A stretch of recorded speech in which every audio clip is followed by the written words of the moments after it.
म्हणजे आता ते शहाण्याला बोलाचा मार असतो.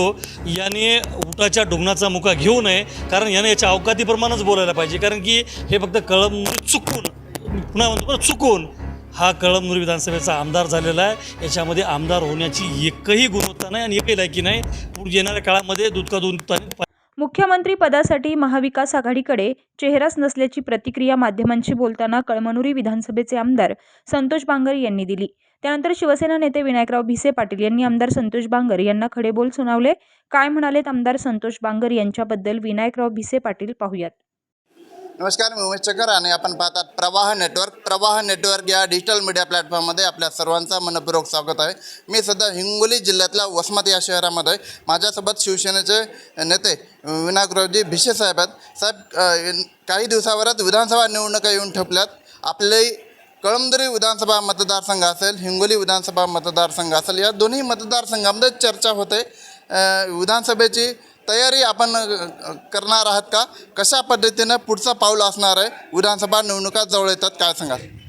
आज वसमत शहरामध्ये भगवा सप्ताह हे जे की संपूर्ण महाराष्ट्रामध्ये उद्धव साहेबांची जी संकल्पना आहे, याचा उद्देश एकच आहे की प्रत्येक गावामध्ये जाऊन कार्यकर्त्यांशी संपर्क करणे, शिवसैनिकांशी संपर्क करणे, त्या माध्यमातून सदस्य नोंदणी असेल, बिलोचे फॉर्म भरून घेणे असेल आणि लोकांमध्ये भावना जाणून घ्या की प्रत्येक मतदारसंघामध्ये आपण कुठला मतदारसंघ लढवला पाहिजे, या मागचा हा उद्देश आहे. आणि त्याच माध्यमातून आज या ठिकाणी भगवा सप्ताहाच्या निमित्तानं हा जो कार्यक्रम झाला. आणि निश्चितच आता आपण प्रश्न केला की कळमनुरी विधानसभा, तर कळमनुरी विधानसभेमध्ये या तिन्ही विधानसभेमध्ये हिंगोली जिल्ह्यामध्ये ज्या 3 विधानसभा आहे, कळमनुरी असेल, हिंगोली असेल, वसमत असेल, परंतु आम्हाला शिवसैनिकांना ही जी महत्त्वाची आहे ती म्हणजे कळमनुरीची विधानसभा, कारण की तिथे आम्हाला गद्दाराला गाडायचे आहेत. ह्या विधानसभा सगळ्यात महत्त्वाच्या आहेत. परंतु या ठिकाणी जर समजा शिवसेनेने, आमच्या सगळ्यांचा आग्रह आहे की हिंगोली जिल्हा हा शिवसेनेचा बालेकिल्ला आहे, त्यामुळे तिन्ही विधानसभा ह्या आपण शिवसेनेकडे ठेवून घ्यावा, अशी आमची सगळ्यांची उद्धव साहेबांना आग्रहाची विनंती आहे. आणि आग्रह आम्ही त्यांना करणार आहोत. आणि कळमनुरीमध्ये जर विधानसभा लढवायची असेल तर आमचा आजचा उमेदवार उद्धव बाळासाहेब ठाकरे हेच आहेत. ते ज्यांना आदेश देतील, ते ज्यांना आशीर्वाद देतील, आम्ही निश्चितच त्यांना निवडून आणू आणि त्या ठिकाणी शिवसेनेचा भगवा झेंडा फडकवू. मागच्या अनेक वर्षापासून आपण शिवसेनेमध्ये काम करत असताना या सामाजिक बांधिलकी जोपासत अनेकांचे प्रश्न सोडवले. त्याच पद्धतीनं तळागाळापर्यंत शिवसेनेचं काम देखील आपण वाढवलं.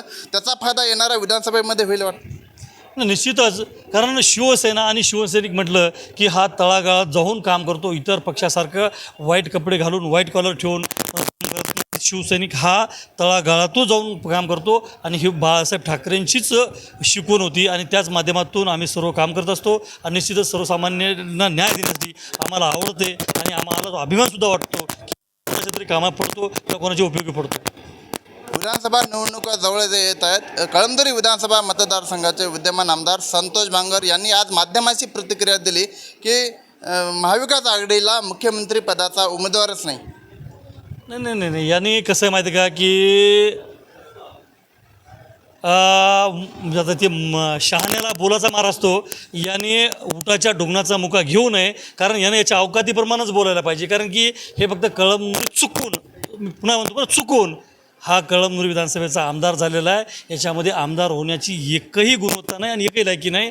पुढे येणाऱ्या काळामध्ये दूध का दूध पाणी का पाणी होईल. येणाऱ्या विधानसभेमध्ये हे कळ याची लायकी काय आहे, कारण हा मटकेवाला होता आणि राहील.